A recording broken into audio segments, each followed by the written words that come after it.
Hey everyone, it's Matt Bloomfield at Wycombe Wanderers and you're listening to Wycombe Sound. The Wycombe Wanderers Show. A very good evening, or if you're listening on the podcast, good morning, good afternoon, whatever time it is. Hello. It is Luke here with you for the next 50 minutes. Hope you are having a good week. No Colin this week. He will be back this time next week, though, hopefully. Fingers crossed. I said that last week.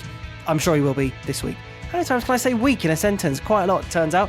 Coming up on this evening, this afternoon, or this morning's show, we will hear from the man you just heard from, Matt Bloomfield, who signed an extension to his contract this week to stay at the club for longer, which is a very, very good thing. We'll also hear from Wycombe Wanderers ex-player and former defender, Geoff Cooper, on his time at the club. We'll hear from Wycombe Wanderers women's player, Sarah Davern. We'll also hear from Jasper Pattenden from Tuesday night's game as well.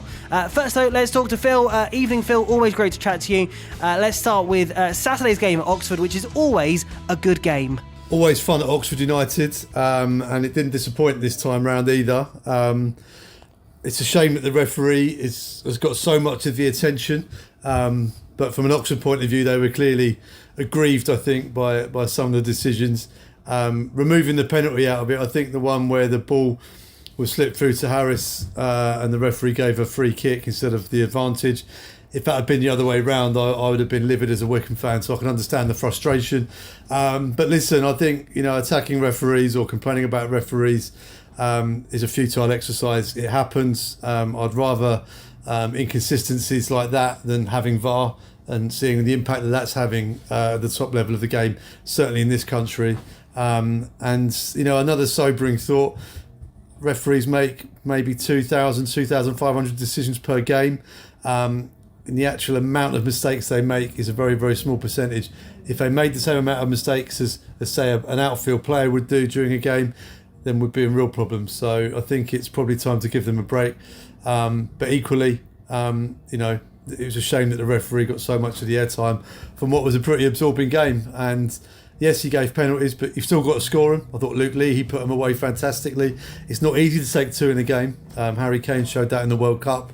So, from a Wycombe point of view, it was just disappointing at the end, obviously, to concede in injury time away from home.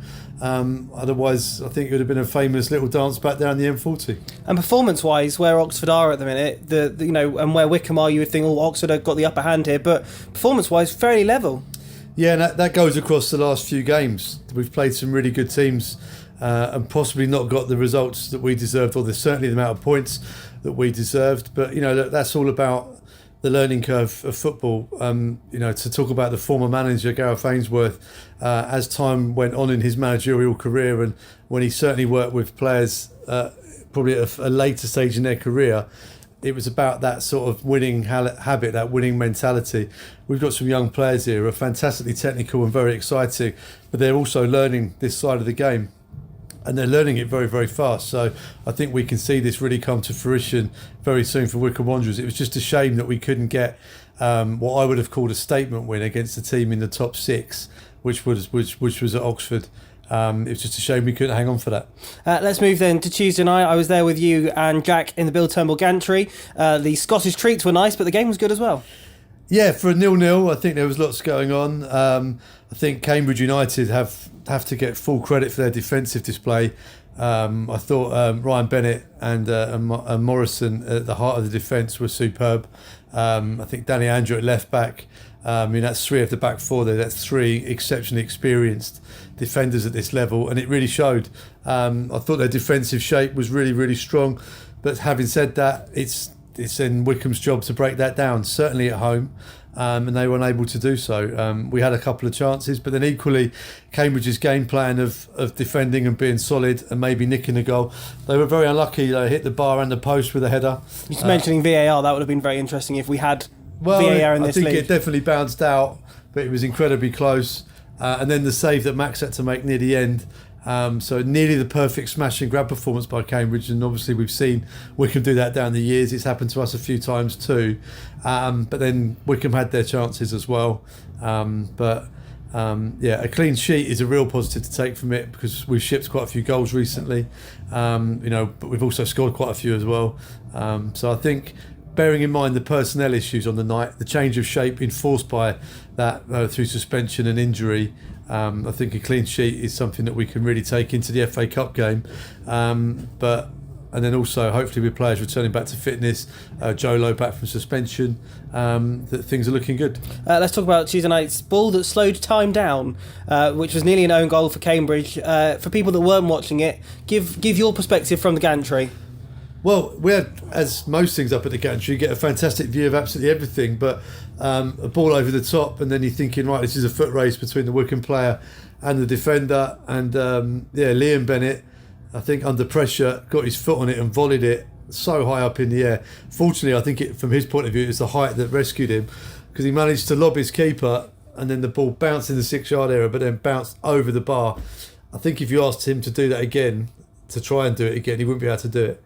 The keeper was desperate to get something on the ball. I think if he had done it, probably would have gone in. But yeah, a real let-off for Cambridge and what would have been a famous own goal. Matt Bloomfield also extending his time at the club with his new extended contract as well. What was he like after Tuesday? And obviously great news for him as well. Yeah, he was, I think, again, there's that element of frustration to draw 0-0 at home. But I think also he looks for the positives as well. And I think the clean sheet was one of those too. But yeah, it's really interesting, isn't it, to see. I mean, obviously I get to speak to Matt after every game, after every sort of result, after every occurrence that's happened, and it's really great to watch him grow as a manager and coach, and we certainly are under Matt Bloomfield as a club as well growing. So the extension of his contract, I think, is a really canny bit of business by Rob Couhig, because this week they've said on Halloween a lot of managers have lost their job around the EFL. It is a famously fickle business. Of course, it's results based, but I think in terms of what Matt's doing and the work that he's done and the progress the club have made, Rob can certainly see it from all levels of the club at the training ground, and we're really starting to see it now on the pitch, and hopefully the results will really start to come as well in line with those improvements in performances. I think it's a really clever bit of business and gives that bit of security for Matt and his staff. And also, the players will see that as well and think, yeah, this is the place to be. Looking ahead to Saturday then, for FA Cup, magic, as you described it on pre-match drills. Everyone loves the FA Cup, but Wycombe haven't got out of the first round since 2017? Yeah, Wycombe haven't loved the FA Cup for quite some time. We got into the third round when we were in the Championship. We didn't have to have the earlier rounds, and we won against Preston and got into the fourth round. But to win a first round game and hopefully to get, what I would really love is just to win on Saturday and get a non-league game at home or away. The magic works both ways. We want the magic of a big club coming to Adams Park, or an away game, or a cup upset. But equally, I also love that heritage of playing the non-league teams who will relish a pop at League One Wycombe Wanderers. That's what I'd love. It is frustrating when you draw another League One or League Two team that you've played many, many times. It's a tough away day. I think the conditions for travel are always going to be tricky at this time of year. So if you are going, then full credit to you. If not, Wycombe Sound 106.6 FM. If you're in Wycombe, it's a place to hear it, and on Wanderers TV. But yeah, it is magic competition, and I really, really think we're overdue a run. Yeah, and both of us are very lucky to be around the players. They're up for it. Yeah, they are. Players really want to do well in this competition. They know the attention it brings, and I think as a town, it'd be really good to get behind a cup run. We all remember the famous cup runs we've had, and it really makes a difference. And it needn't distract from the league. It can really augment a season and really add to everything. I think we got the best squad we've had in terms of size and years. I know we've got injury problems at the moment, but we've got a squad that can carry it. I'd love us to do us well in this competition. I really, really would, and I'm sure the gaffer does as well. We'll safe journey to Bradford. Well, yeah, I've not been up there for a few years actually, but it's a good one for me. It's the first ever away game I covered as a journalist, so I have fond memories of Valley Parade. So it'd be nice to go back there. I've been back a few times since, but always like to go there. And it's a weird stadium, but it's kind of like half a Premier League stadium, half a sort of lower league stadium, and the press box is in the Premier League side of it, so it's a really nice view, although it'd probably be freezing cold. Yeah, take a coat. Always. If you're going to Bradford, please take a coat drive safely, and make sure you've got some good shoes on. Thank you to Phil, as always. Let's jump back to Tuesday night's draw with Cambridge. Phil spoke to Jasper after the game, reflecting on his 10th start in the league. Jasper in a back four tonight and a clean sheet, so that's a positive. Yeah, absolutely. Obviously, you always want to keep clean sheets, and that's a positive we can take from tonight's game. Played a different shape tonight, obviously. Limited with the amount of centre-halves we've got in the side, with Loe's suspension the most recent thing, and we played a slightly different shape with the 4, which we haven't done so far this season. So obviously it was a quick turnaround, but I thought the boys adapted well, and obviously it's always nice to come away with a clean sheet. The frustration's coming at the other end because it was a well-drilled Cambridge defence as well, a night full of defences, but at home I think Wycombe fans would have expected to get that goal possibly in the second half. Yeah, of course, we always back ourselves, especially here, to go and score at least one goal. And when you're knocking on the door like that and you feel like you're defensively sound, we felt like that goal was just coming. Obviously, it didn't in the end, and we had a fair few half chances, some decent chances. But then again, they had one or two up the other end. But yeah, it felt like the goal was coming, but unfortunately tonight I just didn't get it. And from a personal point of view, it's been a really good run in the team, isn't it? You've had to be very, very patient, but that patience has been rewarded. Yeah, no, absolutely. Obviously, it has been quite a long time, and I've been knocking on the door, but the gaffer's been great with me, and he's been open and honest, and ever since he's come to the club, and especially at the start of this season, it's taken its time, but I've just carried on working hard. I've carried on doing my bit, and at the end of the day, all I want to do is try and help this team. I absolutely love it here.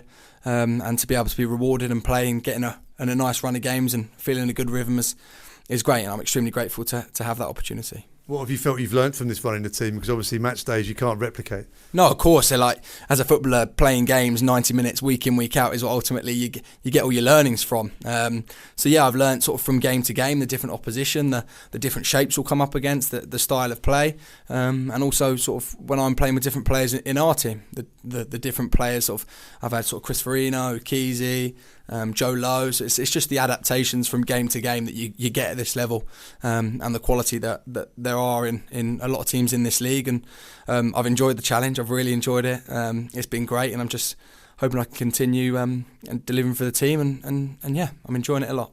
You've had experience of men's football at Worthing. How vital has that been to stepping up into the competitive League One action? Yeah, anybody that sort of asks me about sort of making the step up and about what they should do at 16, 17, I probably sound like a broken record, but I say go and play men's football, men's games. It's so invaluable. Just getting men's games under your belt as early as possible, whether that's the Isthmian Premier League or the County Division 7, honestly, it doesn't matter. Just being in around a male changing room, the environment of a club, of a senior team and playing against men, I'm extremely grateful to have racked up so many games under my belt at Worthing. It's put me in good stead coming here to hit the ground running coming into the team. Yeah, back at Wycombe, it was a joy to see you getting up and down the line. There could be a little goal on the way soon. You're always there or thereabouts at the back post. Yeah, I probably should have had one or two by now. There's a couple of clips I've watched, and I've had a couple of chances which I probably should have done better with, if I'm honest. But yeah, that's what I want to do. It's obviously in my wing-back role, I'm sort of in both boxes, so I want to help the team keep clean sheets, but then again at the other end I want to help put a number on the board, and I'm sort of working hard to do that, and I'm looking forward to that first goal. You've been a popular figure around the club for some time. How is it now to build that relationship with the fans, but from on the pitch? Yeah, it's great. I mean, obviously, I was very familiar with the fans. I did a lot of work off the pitch and tried to be as close to them as possible. But now to sort of show them and restore their faith in me out there on a Saturday and a Tuesday is great, and it's extremely rewarding for them to be able to see that. And I feel like that relationship's building, and that's the side of football I absolutely love. These people who pay their money to come and watch us play, it's what makes football so magic, and that's why we call it the beautiful game. So I'm extremely grateful the way they've been with me, and hopefully I can keep repaying them and entertaining them. Well, let's use the word magic. FA Cup this weekend. What does that competition mean to you? It's everything. I think coming from non-league as well, the FA Cup is the big one. Everyone wants that first round draw against a big football league club, and obviously now this season for me and us, it's a bit of a different situation. We're being that football league club, but no, we want to go and do as best we can in this. We know that a couple of wins and you can get a massive tie, and it's great for the club and the fans, and that's what we want to deliver. But at the end of the day, we want to win football games. We're not going for a jolly day out or trying to get a big team and just enjoy ourselves against a Premier League club. We want to go as far as we can, and with the squad we've got and the way this team is and the way we're playing is we feel like we can do that. So yeah, we're all looking forward to it. Jasper, we'll see you in Bradford. See you in Bradford.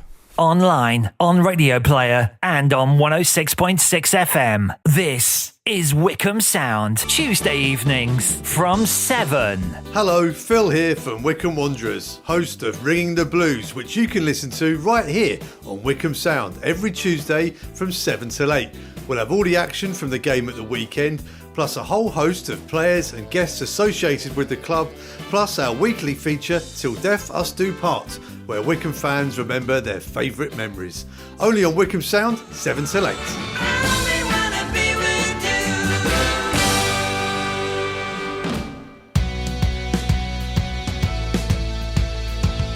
The Wycombe Wanderers Show, Thursdays from 7. 106.6 FM, Wycombe Sound.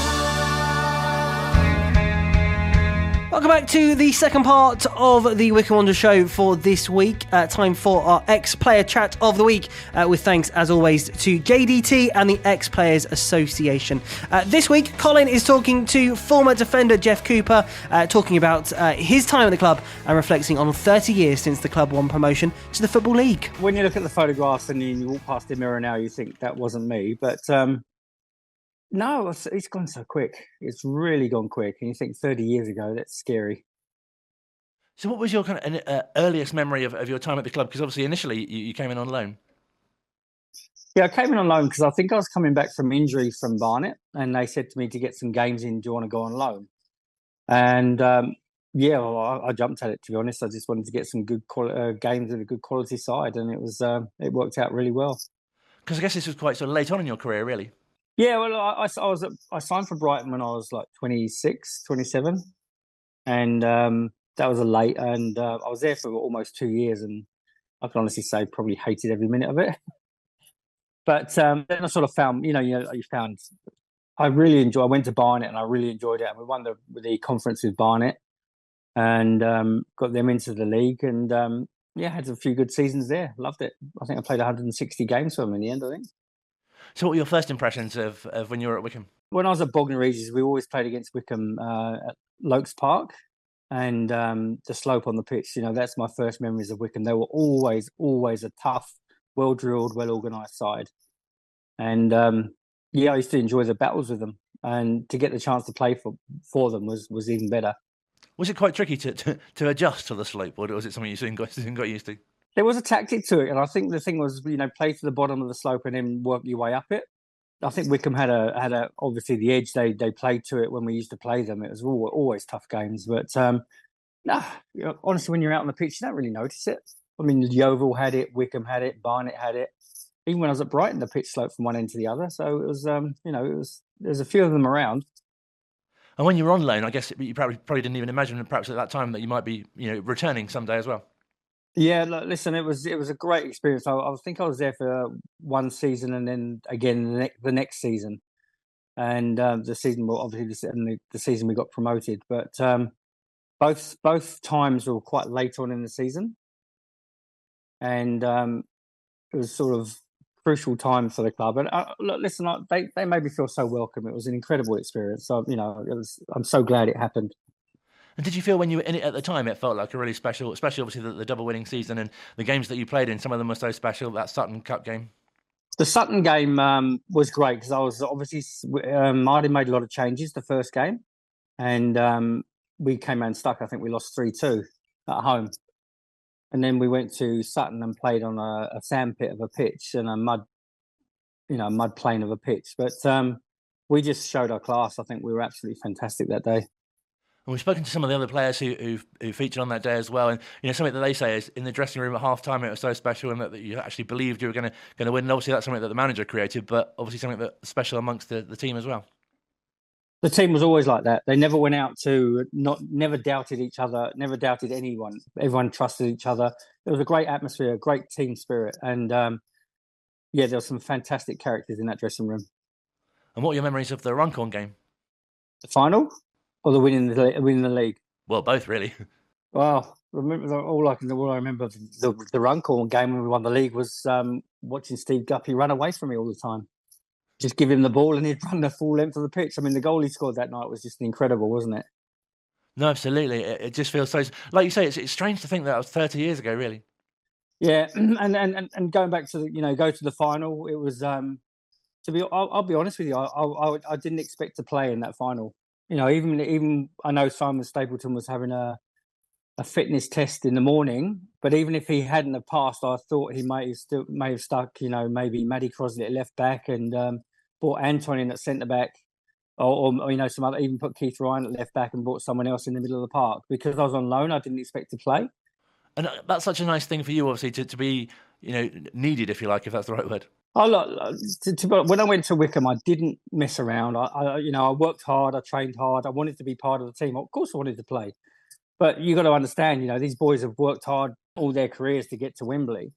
And the funny thing was, and I said to John, I was talking to John the other day, that the fact that the year before I was playing for Barnet in a playoff game at Blackpool, and we won the first leg 1-0 at home, and we went to the second leg at Blackpool. And I remember talking to big David Howard, remember the big Barnet centre-half? Yes, yes. And I remember me and him were both in our 30s, and we looked at each other and said, look, this is probably the last chance we'll get to Wembley. And, we ended up losing that game 2-0, so we didn't make it. And, funny enough, the next season, we ended up playing for Wycombe in the final in the FA Trophy. It's really strange how, especially in football, it's really strange how things like that kind of happen and work out. Well, just never give in. That's the thing. Always believe, and it's not a cliche. You got to trust yourself. Back yourself, back your teammates, and it's a game where you've got to believe in yourself because there's nowhere to hide when you're out on the pitch. Everybody has a job to do, and everyone's got a job on that pitch. I remember one game. I think we lost at home, Northwich, Victoria, and I gave the ball away, and they scored their goal. And I remember walking in the dressing room after the game, and Steve Wolford came up to me and said, "You better go and apologise to the gaffer, Martin." And I was like, "What?" He said, "No, do yourself a favour, go and apologise." Because he said, "Why did you, And that's fine. I went in and knocked on the door, and I spoke to Martin, and he explained to me, and I said, "Look, Martin, I should have made a better decision, made a better choice in such a crucial point of the game." And, sometimes I think back and think maybe that's what got me the cup final place. Oh, it's a really good story because I think supporters don't get to hear or know things like that. And what was Martin like to play under as a manager? Because, again, brilliant to speak to so many players of that time and obviously speak so highly of him as a man motivator as well. Oh, look, you couldn't have anything but respect for Martin. He's been and done everything in the game. And he deserved respect, he commanded respect, and he got it from the players. Without any doubt, he had 100% respect from every one of those players in that dressing room. And overall, how do you look back at your time at the club?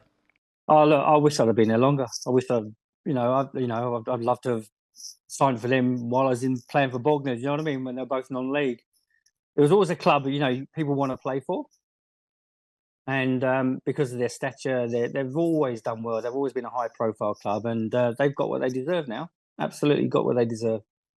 And I'm sure you keep an eye out for former teams that you play for, but especially, Wycombe getting to the Championship as well, something which you could have never imagined, I guess, at that time. But it must have felt at that time so big to have helped the club into the Football League and to be, professional side. Oh, it's always lovely to be part of history, part of the club's history. And this is why we're sitting here talking now. And, a lot of players who've done more than I have don't even get this opportunity. They've just been part of a team. But I don't think people understand what we had in the team that time. And this is why everything's coming back now. The 30 years are celebrated because it's massive. The club, the days leading up to the Runcorn home game to me was just absolute an experience. It was just incredible. The atmosphere, the fact that, we win tonight, we win the league. That's what people play for. You play 42 games to win a league. And you must find as well that during your career and obviously your time at Wycombe and even now when you're coaching players as well, that football seems to, be so special. We've spoken to other ex-players as well, but in other kind of careers, you can't imagine someone getting in touch in 30 years' time. I always often use the example as an accountant, but, to say, oh, that was a great spreadsheet you did 30 years ago. But it's really nice, isn't it, to have the experiences that you went through in that dressing room with those players. Yeah, that's the beauty of the job. I've made so many friends. Football has allowed me to come to New Zealand. That's the end of it. It brought me here to play football, and I've stayed here, and it's a perk of what I did. it allowed me to see the world. I played football after I left Wycombe, and I went back to Barnet, and after I played for Barnet, I went to Hong Kong and played over there, and I lived there for 10 years. So it's allowed me to travel. Because the funny thing about Hong Kong, and this is another story, is that I was playing professionally in Hong Kong, and my contract had finished, and I was ready to go home, and I walked into a Hong Kong football club. Have you been there? No. I walked into a Hong Kong football club, and all of a sudden I heard a voice go, "Coots," and I looked over, and it was Martin Lambert. He played for Wycombe, and he was working out there. And he said, "What are you going to do? What are you doing when your career's finished? When you finish playing here?" And I said, "Well, I don't know. I might just go back." He said, "Look, come and work for me, and I'm coaching at Hong Kong Football Club, and you can play there." It was part time, but and I was 36 then, and I was like, "Yeah, okay, that's fine." So I stayed and worked in Hong Kong for 10 years. But that's another connection that's allowed that would never have happened if it hadn't been for football. And do you ever sort of look back and reflect and think, perhaps you could have done, but you think this isn't anything I could have planned, really? You couldn't have sat down and go, "Oh, I'll go to Barnet, I'll be really successful, then I'll go to Bognor Regis, then perhaps Wycombe, and then I might go to the Far East, maybe even New Zealand." When I was playing for Bognor Regis, and I was there, like I say, for 150 years, it seemed like it. But it's not until afterwards you're right. How do you get into the game? And I was absolutely, I'm not big headed. I was absolutely playing so well at Bognor for so many years, and I thought, what have I got to do? Like other players were getting chosen, and all of a sudden I went into. We played a game one night, and my mum was she was waiting for me after the game, and we went into the club rooms, and she said, "Who's that fella over there?" And it was I can't remember his name now. But she said, "He keeps saying, when are you going to Brighton? When are you going to Brighton?" And I was like, "What do you mean?" He said, "Barry Lloyd's been after you." So I went over and had a chat with him, and he told me that exact story. And so I walked into Jack Pearce that night, straight after, and I said, "Jack, what's going on? What's this about Brighton want me to go there?" And he went, "Yeah, I didn't think you'd want to go." I went, "You're joking, mate." He said, "Well, they're in the third division, they're struggling," and this. I said, "That's not doesn't matter. It's professional football." And I said that, and I was so mad because how dare somebody try and control somebody's life, make a decision without even consulting them? And I said to him that night, I said, "Jack, I'll tell you what," and I've been at Bognor for 10 years or whatever, and I said to Jack, "Look, I'll tell you what, I'll play for you on Saturday because of the boys. I do it out of respect for the boys. But after that, I will never play for you again." Because I think what you've done is disgusting. And I walked out, and the next night I played for Brighton Reserves against Millwall. Oh, fantastic! So it's nice in a way that obviously things do kind of work out in inverted commas, but I guess there's perhaps missed opportunities as well. It's strange, isn't it? Like you say that a manager had I not would spoken up, it might never have happened. Do you know what I mean? So yeah, you've got to take the opportunities. You've got to again believe in your ability, because sometimes when I play for Bognor, and this is not being big-headed, and I think you can ask any player, how you come off a game, you think, "I'm better than these guys. I'm playing, I'm better than this league. I'm playing so much better. What have you got to do?" But you just keep at it. You just got to keep at it, and that's all I can say to anyone who wants to be a pro sports person. You've got to be dedicated, and that's what it takes. And also, football seems so special in the fact that you're still in touch with ex teammates today, and that's what's really nice about the Ex Players Association as well.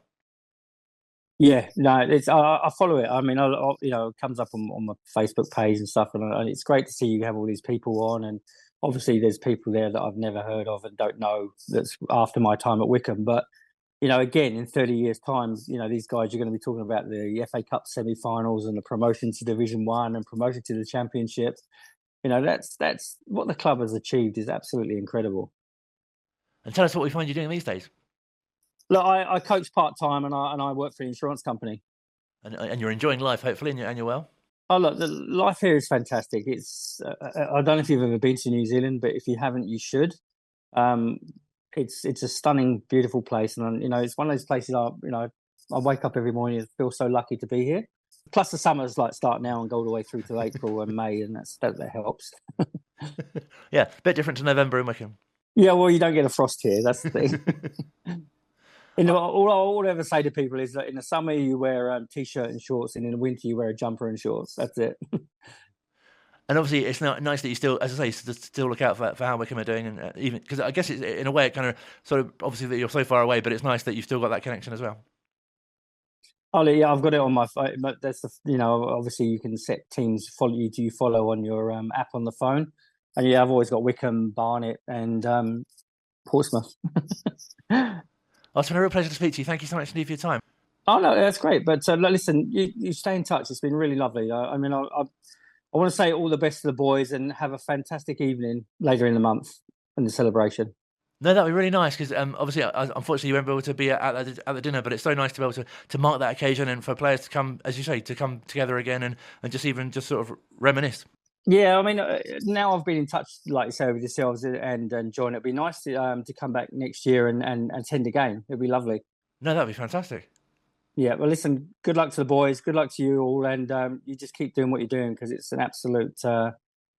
It's a pleasure to watch what you guys are achieving. Big thank you to Geoff and JDT and the Ex-Players Association even. As always, Geoff now living in New Zealand as well. So a big thank you to him for making the time out with the time difference. 13 hours, I think, with time difference between here and over in New Zealand. So a big thank you to Geoff for that. As always, if you want to keep up to date with all things Wycombe Wanderers Ex-Players Association, there is a brilliant group on Facebook called Wycombe Ex-Players Association, as you might have guessed. You can find out all the details and find out what they've got coming up. Check that out. Time for a chat with a Wycombe Wanderers Women's player. They're at home to Eastleigh on Sunday, and here is Colin talking to this week's player, Sarah Davern. It's been a new challenge for me. I feel like everyone says that, but it's because I played for Ascot last year. I was captain for Ascot. That's a club I've been at for 7 years. And then in the first month, we played Ascot twice, I believe. So, I mean, you can call it luck. or destiny or fate or something. Or destiny or fate or one of them other big words. It's strange, isn't it? What's the process been like for kind of switching? Have you found the two clubs quite similar to play for and be amongst? No, extremely different. Different from a club set-up point of view. I moved to Wycombe because I'm getting a bit old as well. So the physio enticed me and the medical care there. They've got 2 training nights which are ideal for, playing Sunday games because they've got a Tuesday and a Thursday. And yeah, it for me felt like a good foundation for a women's team to build up and go further up in the table. And I understand you knew some of the players from years ago. Yeah, I did. So Bobby Lynch, she's now the captain. I played with her when I was probably about 12 years old. So familiar face, but hadn't played football with her for many, many years. And fantastic as well that you were captain at Ascot, because I guess you can kind of bring that leadership into the Wycombe team as well. Yeah, exactly. And that's a funny situation to be in because Ascot are definitely going for promotion this year, and we won the cup last year and came second and all sorts of really positive things that I left from there. So I think it almost raised some eyebrows when I did leave. But for me, even playing against Wycombe, you can tell from the management on the sidelines when you're playing the girls, it's a positive club, it's a good club, and it's a growing club. So yeah, coming in from being in a captain situation to joining another club, it was funny because you don't want to step on anyone's toes, but I want to also be able to, help the team. But the girls and the management have just encouraged me to be assertive and bring any knowledge that I have to Wycombe, which is great. Did you know much about the club previously? Because I know, obviously, you mentioned the Cup win, the League Cup win, and that was knocked Wycombe out in the semi-final, so you'd obviously come up against them before. Yeah, I didn't exactly know much, to be honest. I know the men's team are strong, I like the colour of the kit, and I know they don't play on grass, so that means less cancelled games for me. But in terms of anything else, not really. I joined quite late in the pre-season process because I was injured. But when you know, and I don't make stupid decisions. It was a calculated decision, and it's one that I haven't regretted, and I definitely haven't looked back from. It must be really nice to kind of arrive in an environment where you can settle in really well, and because I think last season was a real period of transition for the team, and Carl was bringing in new players, but now it seems like like a much more settled group. Yeah, they're definitely more settled, and I think they're always going to attract now higher ability players even, which I always think is a fantastic thing. Although it even puts my head on the chopping block, I think it's great for players to have depth in their squad and competition for places. And then for it not to be an individual game, but say you're 2-0 up or something and the manager takes you off, it's more of a compliment to you, you know, that someone else can finish off your game and, you know, you can have a bit of a rest and then go again next week against whatever team it might be. And quite exciting for you in your position as well, because you can really sort of make something happen, you know, maybe if the team are behind or need extra goals. Yeah, I've got bright boots because I'm a winger. So I do my bit, I do my best. I'm not winning the races, I don't think, at the moment, but a little bit of trickery and David Beckham balls in usually does the trick. And what have you noticed are the main sort of strengths of the team, would you say? I'd say in terms of learning, from transitioning from a Tuesday and a Thursday night into things that Carl speaks about, prepare us for the weekend, it's soaked up so quickly and without ego or, you know, defensiveness. I think it's very rare, especially in the women's game, that a male coach or any sort of coaching staff can maybe like point out something that hasn't went well and try and help you without you taking it the wrong way. And this group of girls, they don't take it the wrong way at all. They literally just want to know what they can do better, and then they implement it. And I think that's a real strength, because you never know what Wycombe you're going to come up against. I think Wycombe this year were very underestimated at the start of the season, which was actually one of the reasons I wanted to join as well, because I come from a very like high pressure position to be in, where I can't remember the last game I've lost to football, to join in Wycombe, and it was quite nice to walk on a pitch and feel underestimated and then keep doing these shock like surprises or have these shock games to the other team. But for me, I wasn't shocked at all, because I've trained with them and I know how much work they've put in off season. So it's a totally different Wycombe, and it's just quite nice to be the underdog and just keep, you know, making these shocks and these surprises in the league. And you mentioned your age, perhaps we should say experience, but is it quite nice that like younger members of the first team, or indeed the under-23s or under-18s, you know, can come to you for sort of perhaps ask questions or tips, or, you know, something that you've already been through? Oh yeah, and I mean, for me that's funny, because I look at some of the girls at Wycombe and I think they're just fantastic. So someone did ask me at half-time a question, and I almost was taken back. I was like, you know what to do. Like, it's fine. Here's what I would do, but I play quite erratic. So I would do this, and this. But yeah, it is nice that they come for advice, and also just, I think, in terms of confidence, because that's one thing when you're younger. Like, you know, if you make a mistake, you hold on to it, and that can be quite bad for your second half. I think that's really nice that I can be in there and be someone that people look up to. And then if I say it's okay, they sort of trust me that it is. And obviously you're saying you've not played for a bit, but have you noticed, you know, a real development in your own game as well? Yeah, well, I did a lot of rehab, and it's something that I didn't do when I was younger, and actually it's something that I'm pushing on younger players to take a bit more seriously, especially with the injuries in the women's game at the moment. Like, your strength and conditioning are so important, and having the time out injured to be able to do that. When I came back, I was shocked at how good I felt just from playing. So I've had a real improvement in terms of, you know, stamina, agility, balance, all them sort of things, from having some really good advice around me. And do you sort of set yourself personal and indeed team goals for the season, the rest of the season as well? Yeah, always. My personal goal is just to definitely still enjoy football and to put up the best performance that I can do. And actually, luckily, everyone thinks my vest is broken, because I keep getting the winning stats on, you know, like them vests you wear when you play. So it's funny, because someone wanted to swap with me to see if my vest was faulty or theirs was faulty. I still won. But yeah, so my personal goal is to just enjoy football and play the best that I can play every single game. I take it game by game personally.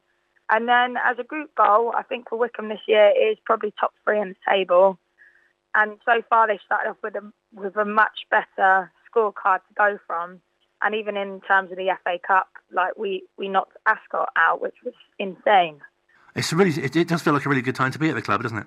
Yeah, it is a really good time to be at the club. I always like clubs and people and things that have gone through hard times, because it does bring you out with resilience, and I think it shows you good balance. And I don't think Wycombe now are in a position that if something does go wrong, they haven't got the ability to bounce back.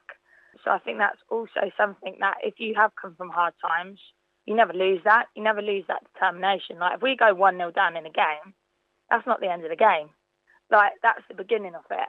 So for me, I think Wycombe and being there at the moment is probably the best time to be there. And it's always nice to ask, but have you noticed yourself a real increase in interest in women's football generally, but obviously Wycombe as well? Oh, 1,000,000,000%. I think obviously Euros was the catalyst for that. But the women's football, I work in schools as well. There's girls' football popping up everywhere, and there's some really, really good players. And the nice thing is that they have got a lot more support around them. And the interest in it, I think I looked at the stats, it is now the leading sport for girls and teenagers in the country. So that's really good in terms of a couple of years, even for our country, of maybe winning the World Cup or something in a couple of years. Well, it's been a real pleasure to speak to you. Wish you all the best for the rest of the season. Thank you so much for your time. Thank you, Colin. Online, on Radio Player, and on 106.6 FM. This is Wycombe Sound. Bill Turnbull, a broadcasting legend whose tireless campaigning for prostate cancer awareness left a lasting legacy for men's health in the UK. Bill's message was clear. I really want you and your loved ones to take this simple online risk check now. Let's honour Bill's legacy together. Let's get men across the UK to check their risk. Let's broadcast it like Bill. Check your risk. Share the risk checker. Save lives. Last part of this week's Wycombe Wanderers show. We're here from Wycombe Wanderers manager Matt Bloomfield very shortly. Obviously an exciting week for him. He's extended his contract as manager of Wycombe Wanderers. The chairman, Rob Couhig, flew back to the United States on Wednesday morning. Tuesday evening, though, as you may have seen the video on social media after the game, Rob asked Matt if he would like to extend his contract, which, as you would imagine, Matt said yes. We'll hear his thoughts on that very soon. It was really nice to actually be in the room when that happened. Matt and his team put a lot of hard work into the club, and it was very nice to see him being rewarded with that extension to his contract. Someone else this week who has signed a new long-term contract to extend his time at Adams Park is Josh Gowan. The 30-year-old voted the Supporters Player of the Year in each of the past two seasons. He's racked up close to 200 appearances for the Chairboys over two spells as well, beginning his professional career with the club in 2011. Matt Bloomfield said this is his club and he's here to stay. If you want to hear an interview with Josh, then check out this week's pre-match drills on Wanderers TV. We can hear Josh talking about his season so far, but also that extension to his contract as well. But well done to both Josh and the gaffer for getting his extension, or their extensions, I should say, to their contracts. Talking of Matt Bloomfield, here he is talking to Phil at this week's press session. Gaffer, first and foremost, congratulations. Great news regarding your contract this week. Yeah, thank you very much. I'm honoured and privileged to have the opportunity to be manager here. You know how I feel about my job and my history here. So to be given the opportunity to extend that was an extremely easy decision to take, and I'm really grateful to Rob to give me this chance. It was nice to be there to capture the moment. Obviously, Rob's very shy when it comes to cameras. But, yeah. Was it a genuine surprise?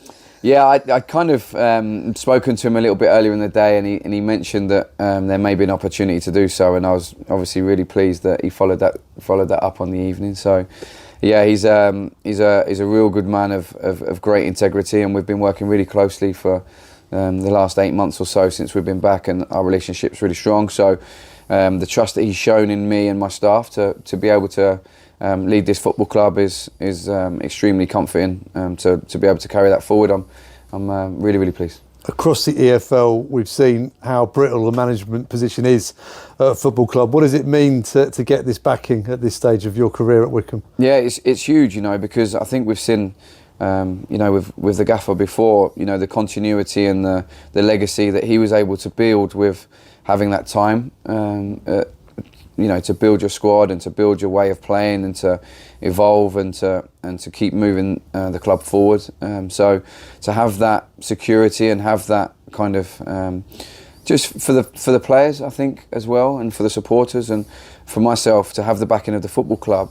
It's huge because there's so much volatility in the job. There's so much demand for success right now that you have to try and you obviously appease that, and we're chasing results. We want to be successful, but we're also trying to build our identity. So to have both camps happy in terms of what you're trying to do is the balance you're trying to strike. So I'm really, really pleased, and we feel settled here. We feel really strongly and passionately about the football club and what we're trying to do. The players, I think that, I have to say a massive thank you to the boys as well, because since we've been back, the application, the effort they've been putting in every single moment of the day has been great. So for me, it's just a huge thank you firstly to Rob and the lads, but the supporters as well, because after Gaz leaving, it was tough, but we've been building slowly and securely over the summer, and we're hopeful that we can keep moving forward.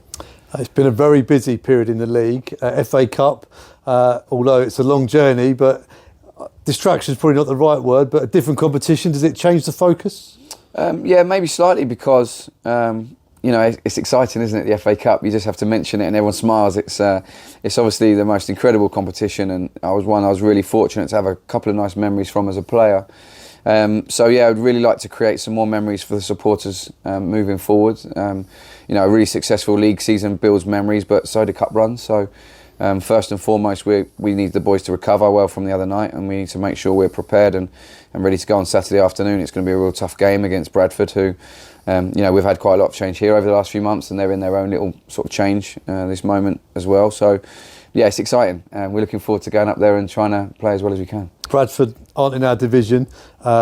We talked about the volatility of football management. They're in limbo at the moment in terms of a permanent manager, and have even just changed their interim manager as well, which I guess provides a lot of different changes and challenges to prepare. Yeah, absolutely. I think we've seen it already this year when we went to Charlton, just changed their manager. Fleetwood just changed their manager, and we've seen it again on Saturday. We've just changed the interim manager. It's going to create the same questions in our minds about how much can we prepare from the games that have been and gone, and how much is that going to change. But we've certainly studied them the best we possibly can. We know about their individuals within the shape that they've been playing, so we'll prepare for that, and if there's something different that comes, then it comes, and we have to be ready to adapt. That's all part of the game. So my belief as well is about us being the best we can possibly be on the day. It's certainly a sign of the times. I think the volatility of the job and the game in general is at an all-time high, but we can only concentrate on ourselves and be the best we can be, and hope that if we do that, we can keep building towards a bright future.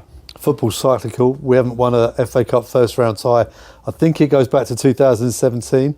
So you could say the football gods may look at us thinking we're due a cup run. Yeah, I didn't know that, so I hadn't studied our form in the competition. It's it is an exciting time. If you can get a cup run, it's great. It's memories that supporters will always remember. It's memories that players will always remember if you go on a good cup run. We've obviously been a few years since we've won in the first round, so we know we're in for a tough afternoon going to Bradford. A real historic club, big ground, and they've got a good competitive squad there. But we have to be confident in what we're doing and look forward to performing. If we can, then we believe we can win.